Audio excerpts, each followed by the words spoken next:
కోరుకుంటున్నాను. అదే ఈ బర్త్డే కానుక ఎవరైనా రాయండి సార్ కొంచెం. మా తెలుగులో హీరో కిరణ్ అబ్బవరంతోని ప్రతిసారి పాపం తమిళ సినిమాలు క్లాష్ పడి పెద్ద హిట్ అంటే అసలు ప్రతిసారి పడుతుంది. ఈసారి సోలో రిలీజ్ వచ్చేలా చూడండి అని చెప్పి. సాయి రాజేష్ గారికి ఒక్క నిమిషం ఏం అర్థం కాలేదు. ఇలా కూడా మాట్లాడొచ్చా మైక్లో అనుకుంటున్నారు. సరే ఏంటి అంటే ఇప్పుడు ఒకవేళ క్లాష్ పడాల్సి వస్తే ఏంటి పరిస్థితి? చాలామంది డేట్ మార్చుకుంటారనో ఒక వారం వెనక్కి వెళ్తారనో రకరకాలుగా స్పెక్యులేషన్స్ చేస్తున్నారు. అసలు ఏంటి? లేదు sir, we are very confident on product. ఏదో సరదాగా అలా అనడం కానీ ఒకవేళ సినిమా వచ్చినప్పటికీ Chennai love story as a team we are very confident sir. We are coming on the same date. Okay, దాంట్లో అయితే లేదు. బట్ ఏంటంటే ఐ హోప్ అండ్ నాకు ఇంకా నమ్మకం ఏంటంటే sir, at the end of the day audience అంతా కంటెంట్ చూసి దేనికి వెళ్ళాలి అని. బట్ చెన్నై లవ్ స్టోరీ ఇప్పటిదాకా మేము ఊహించిన దానికన్నా మంచి అప్రిషియేషన్ వస్తుంది. ఆడియన్స్ దగ్గర నుంచి యాంటిసిపేషన్ ఉంది. మనోళ్ళు మన సినిమానే ఫస్ట్ చూస్తారని నమ్ముతున్నాను సార్. అంటే ఇనీషియల్ కొద్దిగా బజ్ ఓపెనింగ్స్ డివైడ్ అవ్వడం లేకపోతే రిలీజ్లు ఈ టెన్షన్స్ ఏమీ లేవు? అవన్నీ ఏం లేదు సార్. మాకు ఇంత సాలిడ్ పర్సనాలిటీస్ ఇక్కడ ఉన్నాయి, ఆ టెన్షన్స్ ఏముంటాయి సార్. ఎస్కేఎన్ గారు కానీ, సాయిరాజ్ గారు కానీ, ధీరజ్ అన్న కానీ రిలీజ్ చాలా గట్టిగా ప్లాన్ చేస్తున్నారు. మాకు ఆ కంగారు ఏం లేదు. Because production side as a team sir వాళ్ళు అందరూ చాలా కాన్ఫిడెంట్గా ఉన్నారు. బెస్ట్ రిలీజ్ ఇవ్వబోతున్నారు, చాలా గట్టిగా తీసుకెళ్ళబోతున్నారు కూడా సార్. ఓకే, కిరణ్ గారు wish you happy birthday first. సరే కన్నా, థ్యాంక్ యూ సో మచ్ అన్న. యా, అయితే మొన్న చాలా మాట్లాడుకున్నాం కాబట్టి ఇప్పుడు సాయిరాజ్ గారి దగ్గరికి వెళ్దాం. అలాగా సార్, బేబీ మీరే రాశారు, మీరే తీశారు, 100 కోట్లు కొలగొట్టారు. బట్ ఇది రాసి డైరెక్షన్ మాత్రం రవి గారి దగ్గరికి వెళ్ళడానికి రీజన్ ఏంటి సార్? అంటే అన్ని కథలు రాసుకున్న ఇండస్ట్రీకి వచ్చినప్పుడు రాసుకున్న కథలన్నీ నేను తీయలేను. బేసిక్గా నేను 2 ఏళ్ళకో సినిమా తీస్తే అంత చాలా నింపాదిగా ఆలోచించుకొని తీస్తాను. సో కలర్ ఫోటో కానీ, ఇప్పుడు చెన్నై లవ్ స్టోరీ కానీ మంచి కథలు, వేరే నాకు వేవ్ లెన్స్ ఇంకైనా ఒక డైరెక్టర్తో ప్రొడ్యూస్ చేద్దామని కోరిక. అది కాకుండా నేను బేబీ హిందీ చేస్తూ ఉన్నాను. ఆ షూటింగ్లో నేను బిజీగా ఉండాల్సి వచ్చింది.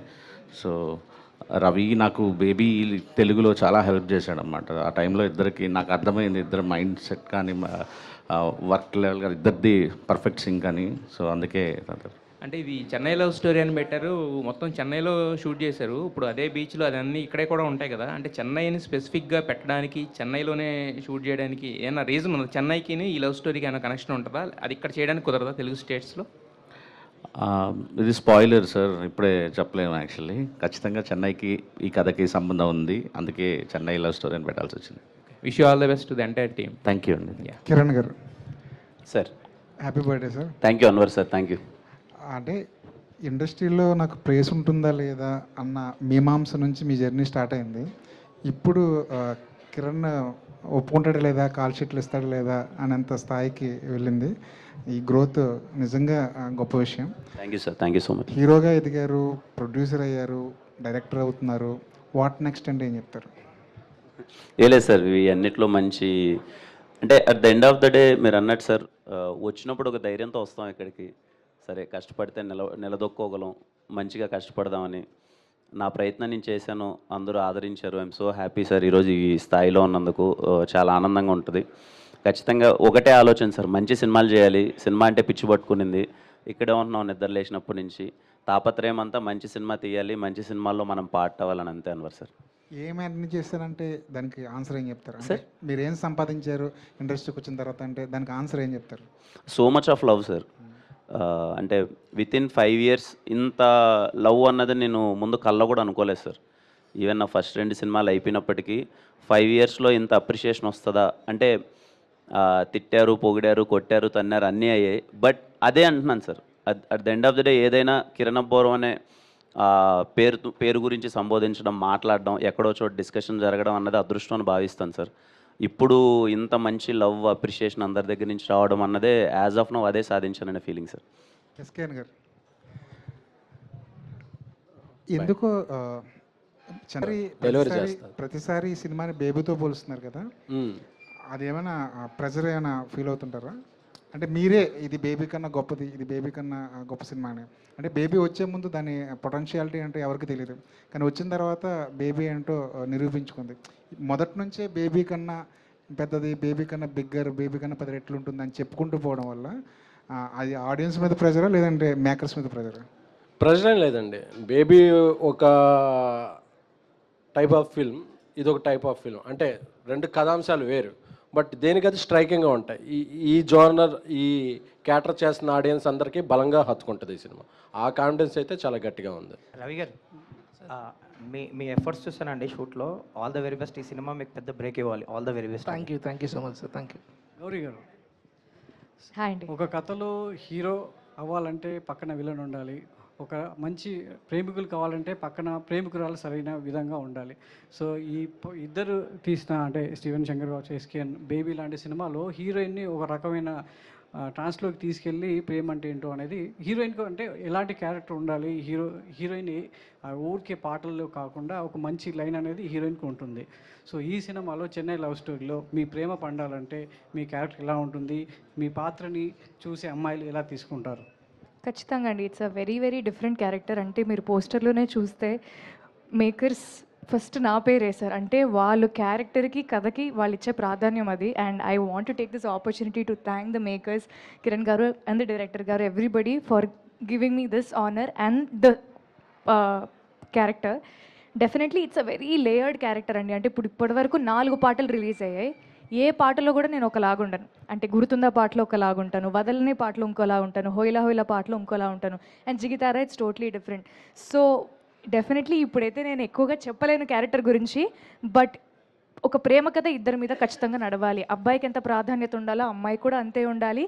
అండ్ వీళ్ళిద్దరి మధ్య లవ్ స్టోరీ ఎలా ఉండబోతుంది అనేది ఇట్స్ వెరీ వెరీ బ్యూటిఫుల్. తెర మీద ఎలా ఉన్నా మీ పాత్ర చూసే అమ్మాయిలకు ఏ విధమైనటువంటి ఇంపాక్ట్ చూస్తుంది? అంటే బేబీ చూసినప్పుడు అమ్మాయిల్లో చాలా మంది నెగిటివ్గా తీసుకున్నారు కొంతమంది. సో మీ రోల్ అనేది అమ్మాయిల్ని this is a very pure love story అండి. That I can tell you definitely. చాలా ప్యూర్ లవ్ స్టోరీ, ఒక మంచి క్లాసిక్ వైబ్స్లో. అండ్ ఎలా ప్రేమించాలి అంటే ప్రేమ ఎంత స్వచ్ఛమైనది అని ఈ మధ్యకాలంలో మనం మర్చిపోతూ వస్తున్నాము. సో ఆ ప్యూరిటీని గుర్తు చేసే క్యారెక్టర్ ఇది. ఎస్కేఎన్ గారు, కంగ్రాచులేషన్స్ ఫర్ బేబీ 3 years అండి. థ్యాంక్ యూ అండి. Thank you. సో 3 years తర్వాత ఈ సినిమా వస్తుంది. అంటే మామూలుగా క్రేజ్ ఉంటే ప్రీమియర్స్ వేస్తారు, కానీ మీరు ప్రీమియర్స్కే ఒక క్రేజ్ తెచ్చారు బేబీ టైంలో. సో ఈ సినిమా ప్రీమియర్స్ ఎలా ప్లాన్ చేస్తున్నారు? అంటే ఒక ఎక్స్పెక్టేషన్స్ ఉంటాయి నార్మల్గా తెలుగు ఆడియన్స్కి. అప్పుడు బేబీకి ఇంత యూఫోరియా క్రియేట్ చేశారు, అండ్ ఇప్పుడు చెన్నై లవ్ స్టోరీకి వీళ్ళు ఏం చేస్తారో చూద్దాం అని సోషల్ మీడియాలో చూస్తూ ఉన్నారు. వాళ్ళకి ఏం సమాధానం చెప్తారు? అండ్ వన్ మోర్ క్వశ్చన్, మామూలుగా మీరు ఒక హీరోయిన్ కానీ ఎవరినైనా ఇంట్రడ్యూస్ చేస్తే వాళ్ళు గోల్డెన్ లెగ్ అవుతారు టాలీవుడ్కి. ఆల్రెడీ గోల్డెన్ లెగ్నే మీ సినిమాలో పెట్టుకున్నారు, దానికి రీజన్ ఏంటి? ప్లాటినం లెగ్ అవ్వాలని వాళ్ళు అలా పెట్టుకున్నారు. జోక్స్ ఒక పార్ట్. అవునండి, దీనికి కూడా ప్రీమియర్స్ వేయాలనే ప్లాన్ ఉంది. బట్ ఒకసారి కాపీ అయ్యే టైంని బట్టి కొంచెం సెన్సార్ ఇవన్నీ చూసుకుని దాన్ని మళ్ళీ నేను సాయిరాజ్ గారు ఒక ప్రెస్ మీట్లో అనౌన్స్ చేస్తాను. Okay sir, one more question. మీరు అప్పుడు బేటా ఇష్యూస్ వచ్చినప్పుడు నా హీరో రెమ్యునరేషన్ అదే ప్రొడక్షన్ కోసం చాలా హెల్ప్ చేశాడు అన్నారు కదా సార్. సో దాని గురించి ఏం చెప్తారు సార్? అవునండి, చాలా హెల్ప్ చేశారండి. ఆయన 2 సక్సెస్లతో రిలేట్ అవుతారు. అంటే నిజంగా ఒక అమ్మాయిని ఇంతలా ప్రేమించచ్చా, ఒక అమ్మాయిని ఇలా ట్రీట్ చేయొచ్చా. నాకు ఎంటైర్ సినిమాలో నచ్చేది ఏంటి అంటే ఎక్కడే కానీ అమ్మాయిని మీరు అండి తప్ప లవ్లో ఉన్నప్పుడు కూడా ఎప్పుడు పొరపాటును కూడా నువ్వు అనేది కూడా ఉండదు. మీరు సినిమాలో మొత్తం ఎంటైర్ సినిమా మొత్తంలో చూడండి, అయితే మీరు అంటాను లేదా అండి అంటాను తప్ప నువ్వు అనే పదం కూడా సంబోధించం. అంత రెస్పెక్ట్ఫుల్గా ఉంటుంది ఒక అమ్మాయిని ట్రీట్ చేసే విధానం అదంతా. అండ్ కొన్ని పొసెసివ్ సీన్స్ కానీ ఇవన్నీ ఎవ్రీ ఇంట్లో ఉన్న కపుల్ ప్రతి ఒక్కరు పెళ్ళైన కొత్తలో కావచ్చు లేకపోతే పెళ్ళైన ఎన్ని సంవత్సరాలైనా సరే ఆ చిన్న పొసెసివ్ థింగ్స్ ఉంటాయి కదా, సెకండ్ హాఫ్లో వచ్చే సీన్స్ అన్నీ చాలా గట్టిగా రిలేట్ అవుతారని నమ్ముతున్నాను. All the best. Thank you. SKN ఇక్కడ సీను, తొలి ప్రేమ నీ బెస్ట్ సినిమా అని చెప్పి తొలి ప్రేమ తోపు కాదు అని చెప్పే సినిమాని తీస్తున్నాం ఇప్పుడు. దీనికి సంబంధించి 100 కోట్లు అనేది కిరణ్ అబ్బవరం గారి కెరియర్లో ఇంకా పోస్టర్ పడలా, ఆల్రెడీ మీకు పడింది. ఈ సినిమా ద్వారా ఆ పోస్టర్ వేసే ఛాన్స్ ఉందా? అంతకన్నా పెద్ద పోస్టర్ వేయాలని ఉందండి. కాకపోతే ఇంత తొలిప్రేమ అన్నారు, ఆలస్యం అమృతం విషయం అంటారు, నిదానమే ప్రధానమే అంటారు. సో కంటెక్స్ట్ని బట్టి ఆ కంటెక్స్ట్కి ఏది అవసరమైతే అది తీసుకోండి. తొలిప్రేమ సక్సెస్ అయింది అనుకోండి, హ్యాపీ, అందరం బాగుంటాం. కానీ ఏదన్నా విషయంలో అవ్వలేదనుకోండి, జీవితాలతో అక్కడతో ఆగకూడదు, ప్రేమ కన్నా జీవితం గొప్పది, మూవ్ ఆన్ అవ్వాలనే చెప్పిన ప్రయత్నమే అందులో తప్ప అది ఎవరిని ఉద్దేశించింది కాదండి. కానీ కిరణ్ గారు, many more happy returns of the day. మీ జర్నీని డే 1 నుంచి చూస్తున్నాం, ఎంతోమందికి ఇన్స్పిరేషన్. పక్కకి ఫస్ట్లో సక్సెస్ అయింది, కానీ ఏ లవ్ సక్సెస్ అయిందో, ఎవరినైతే పెళ్లి చేసుకుని ఉంటారో, లేకపోతే ఇప్పుడు ఎవరితో అయితే లవ్లో ఉంటారో వాళ్ళతో అయితే చాలా హ్యాపీగానే ఉంటారు. సో ఫస్ట్ లవ్ దాంతో మాత్రం ఆగిపోవాలని లేదు. నాకు చెప్పినప్పుడు కంటెంట్ చాలా బాగా అనిపించింది. మోర్ ఆఫ్ మీరు సినిమా చూసేటప్పుడు సార్ చాలా వరకు కాన్వర్జేషన్స్ ఇంకా కొంచెం మీకు చాలా అట్రాక్టింగ్గా ఉంటాయి. కిరణ్ గారు సార్ హ్యాపీ బర్త్డే అండి. Thank you sir. యాక్చువల్గా ఈ సినిమా రిలీజ్ డేట్ చూడగానే 24 years back Indra cinema same డేట్కి రిలీజ్ అయింది. స్టేజ్ మీద ఉన్న వాళ్ళు చాలామంది చిరంజీవి గారి ఫ్యాన్స్ ఉన్నారు. మీరు ఈ సినిమా డేట్ అనుకున్నప్పుడు అదే అనుకున్నారు, ఎందుకంటే ఆ సినిమాకి మ్యూజిక్ ఇచ్చిన మణి శర్మ గారే మీకు కూడా మ్యూజిక్, మీ సినిమాకి కూడా సేమ్ టైము అదంతా హ్యూజ్ హిట్ అయిందో మ్యూజికల్గా, మీ సినిమా ఆడియో కూడా ప్రస్తుతానికి ఆడియో కూడా హ్యూజ్ హిట్ అయింది. సో ఆ సినిమా ఈ డేట్ అనుకున్నప్పుడు మీరు ఏమన్నా గుర్తు చేసుకున్నారు ఆ సినిమా కానీ అప్పటి రోజులు కానీ ఆ రిలీజ్ డేట్? లేదు సార్, డేట్స్ ఎస్కేన్ గారు ఆ రోజు తిరుపతిలో అనౌన్స్ చేయగానే వీ ఫెల్ట్ సో హ్యాపీ. అప్పటిదాకా కూడా ఏ డేట్ వస్తుంది అన్నది ఇంకా చూస్తున్నాం. ఆ రోజే చెప్పారు మాకు ఎస్కేన్ గారు ఈ డేటు కన్ఫామ్గా వస్తున్నామని. I felt so happy. ఖచ్చితంగా ఆ సినిమాకి ఎంత మ్యాజిక్ అయితే జరిగిందో ఈ సినిమాకి అంతే మ్యాజిక్ జరగాలని నమ్ముతున్నాను sir. All the best. Thank you sir. Sai Rajesh గారు, సార్ యాక్చువల్గా అంటే చెన్నైలో ఈ ఎక్కువగా లవ్ స్టోరీస్ అనేవి ఎక్కువ ఈ కాస్ట్ క్లాసు వీటి మీద ఎక్కువగా జరుగుతూ ఉంటాయండి. అంటే మీరు పర్టికులర్గా ఈ చెన్నై లవ్ స్టోరీకి ఎలాంటి కథాంశాన్ని తీసుకున్నారు? ఎలా చెప్తాం నా కథ. యా అంటే లవ్ స్టోరీస్లో నాకు చాలా ఫేవరెట్ అయిన డైరెక్టర్స్ ఎవరైతే ఉంటారో ఇప్పుడు ముందు నుంచి బాలచంద్ర గారు, బాలు మహేంద్ర గారు, భారతీరాజా గారు, మణిరత్నం గారు, గౌతమ్ మీనన్ గారు. సో ఒక టైంలో అంటే క్లాసిక్ లవ్ స్టోరీస్, విషాదాంతమైన కథలన్నీ సో తమిళ డైరెక్టర్స్ నుంచి బాగా వచ్చేవి. సో నాకు కూడా ఈ cinema last half an hour చాలా హెవీ ఎమోషన్తో ఉంటుందన్నమాట. అందుకే ఆ బ్యాక్డ్రాప్ నాకు ఒక సముద్రం కావాల్సి వచ్చింది. మేము కలర్ ఫోటో తీసినప్పుడు మేము మచిలీపట్నం తీసుకున్నాం. సో చెన్నైకి రిలేటెడ్గా ఒక ప్రేమ కథ చెప్పాలి అని సో ఆ బ్యాక్డ్రాప్ తీసుకొని చేయడం జరిగిందన్నమాట. కిరణ్ గారు, హ్యాపీ బర్త్డే అన్న. హాయ్ రమేష్. యాక్చువల్గా అంటే మీరు ఒక పక్క ఇలాంటి మాస్ కొంచెం జనాల్లోకి వెళ్ళే సినిమాలు చేస్తూ అంటే మీ హీరోగా మీ రేంజ్ని పెంచుకుంటూ మళ్ళీ ఎందుకు సడన్గా అంటే ఇలాంటి ఒక క్లాస్ లవ్ స్టోరీ ఏమాయ చేసేవా లాంటిది ఎందుకు చేయాలని అనుకున్నారు? అంటే మీకు ఇది చేయడానికి రీజన్ ఏంటి? సార్ మీరు ఇప్పటిదాకా చెన్నై లవ్ స్టోరీ పాటలు అది చూసి ఏమనుకుంటున్నాను నాకు తెలీదు. Chennai love story is a proper mass film. మీకు సినిమాలో ప్రతి ఒక్క సీన్ కనెక్ట్ అయ్యే క్యారెక్టర్స్ కానీ వాళ్ళ తాలూకు నేపథ్యం కానీ ఇవన్నీ చాలా సాలిడ్ మాస్ ఉంటుంది. అండ్ రాసిన డైలాగ్స్ కానీ స్టోరీలో ఉన్న బ్లాగ్స్ కానీ ఇవన్నీ మాసెస్కి ఎక్కువ కనెక్ట్ అవుతాయి. ట్రీట్మెంట్ చాలా క్లాస్గా ఉంటుంది. అందుకే ఇందాక మా వాళ్ళు అనౌన్స్ చేసినట్టు it is going to be cult classic, గట్టిగా కొడుతుంది. అండ్ మీరు అన్నదానికి సార్ కథ వినగానే నేను చేసేయాలన్న ఫీలింగ్ సార్. సరే యాజ్ ఏ ఆర్టిస్ట్గా అన్నీ ట్రై చేయాలి. కాలో ఒకలా, కేరాంప్లో ఒకలా ఎంటర్టైన్మెంట్ అయిపోయింది, ఎనర్జీ అయిపోయింది. ఇది నాకు చెప్పినప్పుడు రోల్ కొంచెం ఛాలెంజింగ్ అనిపించింది సార్. అరే స్టీవెన్ శంకర్ రోల్ చెప్తుంటే ఓకే నేను మళ్ళీ నన్ను నేను చేయగలనా, ఒకసారి ఇంత సాఫ్ట్గా ఇంత ఇన్నోసెంట్గా ఈ క్యారెక్టర్కి అన్ని షేడ్స్ ఉంటాయి సార్. నాకు కొంచెం ఛాలెంజింగ్ అనిపించింది చేయగలనా లేదా అని. బట్ టీమ్ ఇచ్చిన confidence sir. First day glimpse shoot చేసినప్పుడు నాకు అంత కాన్ఫిడెన్స్ లేదు. అప్పుడు ఓకే మొత్తం అంతా కూర్చోబెట్టి నాకు ఇంకా గుర్తు ఆఫీస్లో కూర్చోబెట్టి హెయిర్ స్టైల్ అంతా అయిపోతుంది. నాకు ఒక కంగారు పట్టేస్తుంది, 2 సంవత్సరాలు పెంచేసుకున్నాను తీసేస్తున్నారేంటి మొత్తం అంతా అయిపోతుంది ఏంటి అని. బట్ ఏ రోజైతే ఫస్ట్ డే షూట్ అయినప్పుడు కూడా వీళ్ళని అడిగాను, సార్ నాకు అంత కాన్ఫిడెన్స్ రావట్లేదు ఏంటి అని. But the day 1 as a team వీళ్ళందరూ లేదు చాలా బాగుందని నమ్మడం, ఆ రోజు దానికి అంత రెస్పాన్స్ రావడం, ఆ ఎమోషన్స్కి కనెక్ట్ అయ్యి వాట్ ఇఫ్ ఇది మనకు జరిగితే ఏంట్రా అని ఒక ట్రాన్స్లోకి వెళ్తారు. థియేటర్ నుంచి బయటికి వెళ్ళేటప్పుడు మోర్ దెన్ ఒక 5 to 6 సీన్స్ క్యారీ చేసుకొని బయటికి వెళ్ళి మళ్ళీ దాని గురించి డిస్కస్ చేసుకొని ఈ సినిమా గురించి డిస్కస్ చేసే పాయింట్లో మళ్ళీ థియేటర్కి వెళ్ళి మళ్ళీ ఇంకోసారి చూద్దాం రా సినిమా అనే అంత వైబ్ కలుగుతుందని నమ్ముతున్నాను sir. It is going to be a proper classic film sir చెన్నైలో. ఈసారి అన్నీ ఎస్కేఎన్ గారు అన్నట్టు అన్నీ జాగ్రత్త పడి వేరే సినిమాలకి స్కోప్ ఇచ్చేసి ఈసారి ప్రాపర్గా ఈ కథకి నాకేందంటే ఈ కథను ఎందుకో చాలా గట్టిగా నమ్మున్నాను సార్. సినిమా చాలా బాగొచ్చింది, ఈ సినిమాని మన వాళ్ళు అందరూ వచ్చేసి ప్యాక్డ్ థియేటర్స్లో గోల్గా చూడాలి, ఎంజాయ్ చేయాలని అనుకున్నాను. అందుకని ప్రాపర్ సరే ఈసారి సోలో డేట్ పడుతుంది, హ్యాపీగా మంచిగా ఉంటుంది అనుకున్నాను. జననాయకన్ వస్తుంది. But yeah happy. I wish all the best for CM Vijay సార్కి.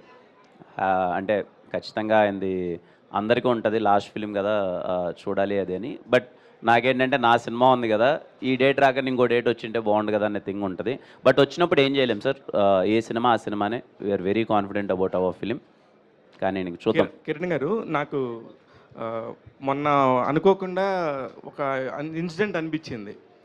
ఆ సినిమాని మేము అందరం ఎంత రెస్పెక్ట్ చేసి, ఎంత ప్రేమించి, సూపర్ డూపర్ హిట్, పెద్ద డబ్బు వచ్చింది, కిరణ్ గారి కెరియర్కి ఒక్కొక్క స్టెప్ ముందుకెళ్తుంది అనిపించి అనుకున్న టైంలో టక్మని ఆ సినిమా ప్రొడ్యూసర్ గారు పబ్లిక్ స్టేజ్ మీదే Q&Aలోనే నాకు డబ్బులేం రాలేదు అనుకున్నట్టుగా, ఏంటి అంత ఏం లేదు అన్నట్టుగా చెప్పారు. దాని మీద అసలు అది ఎందుకు వచ్చింది సార్ అట్లాంటి ఒక టాపిక్? నాకు అర్థం కాలేదు సార్. మీ అందరికీ తెలిసిందే సార్, అంటే ఇప్పుడు 100 కోట్ల సినిమా పోస్టర్ వేసి 100 కోట్లు నిజంగా కలెక్ట్ చేసిన అన్నీ పోయి ప్రొడ్యూసర్ గారి చేతికి ఎంత వస్తాయి సార్ డబ్బులు? అఫ్ కోర్స్ దానికి సంబంధించి దాన్ని కూడా అప్పుడు మరి వీళ్ళందరూ కూడా బేబీకి కానీ దేనికి కానీ ఇప్పుడు కల్ట్ బ్లాక్ బస్టర్ అనే అనుకుంటున్నాం. కానీ కూడా కిరణ్ అబ్బవరం గారి కెరియర్లో కూడా అంత మంచి హిట్ అనేది అందరం అనుకుంటున్నాం. కానీ ఆ డబ్బు రాలేదని చెప్పడం అనేది నేను అదే అంటున్నాను సార్. అంటే ఎంత మోతారు అన్నది పాయింట్ కదా సార్ అంటున్నాను. అంటే మేబీ అంటే సినిమా పెద్ద హిట్ అయింది, కలెక్షన్స్, అంటే ఆ సినిమాని అమ్మేసాం కదా సార్, మనం డిస్ట్రిబ్యూషన్కి ఇచ్చేసాం. డిస్ట్రిబ్యూషన్ ఉన్నాయి, ఎవరి పాయింట్ ఆఫ్లో వచ్చింది. అంటే నేను కానీ ప్రొడ్యూసర్ గారికి ఏమైనా చెప్పేదే ఉంటుంది. ఆన్ రికార్డ్స్ మీకు ఎంత కలెక్ట్ చేసింది, ఆ టైంలో ఎంత వచ్చి ఉంటుందని మీకు ఉంటుంది కదా సార్. యాజ్ ఎ ప్రొడ్యూసర్గా చెప్పాలంటే, ఒక సినిమా హిట్ అయ్యి వచ్చే నెంబర్లన్నీ కూడా మళ్ళీ చివరికి ప్రొడ్యూసర్ రావడానికి చాలా ప్రాసెస్ ఉంటుందండి, చాలా టైం పట్టుద్ది. ఇప్పటికీ బేబీలో రాని బాకీలు చాలా కొన్ని ఏరియాలో ఉంటాయి. So exactly different, getting our money return back is different. నేను కూడా కరెక్టే సీన్. నాకు తెలుసు మీ అందరి కష్టాలు, ఆనందాలు అన్నీ తెలుసు, సక్సెస్లు. కాకపోతే ఆ నెంబర్స్ వేసినవన్నీ కూడా ఫేక్ అన్నట్టుగా మన ప్రొడ్యూసర్లే వచ్చి స్టేజ్ల మీద మాట్లాడుతుంటే నిజంగా బాధగా ఉంది. అంటే నెంబర్స్ పక్కన పెడితే దాని వచ్చిన ఆదరాభిమానాలను ఎవరు ఇది చేయలేరుగా. అందుకే మనం ప్రేమను మెజర్ చేద్దాం. ఆ సినిమా చాలా ప్రేమని పొందింది, చెన్నై లవ్ స్టోరీ అంతమించి ప్రేమను పొందిద్ది అన్న నమ్మకంతో. All the very best. Chennai love స్టోరీతో ప్రేమ పంచుదాం అయితే.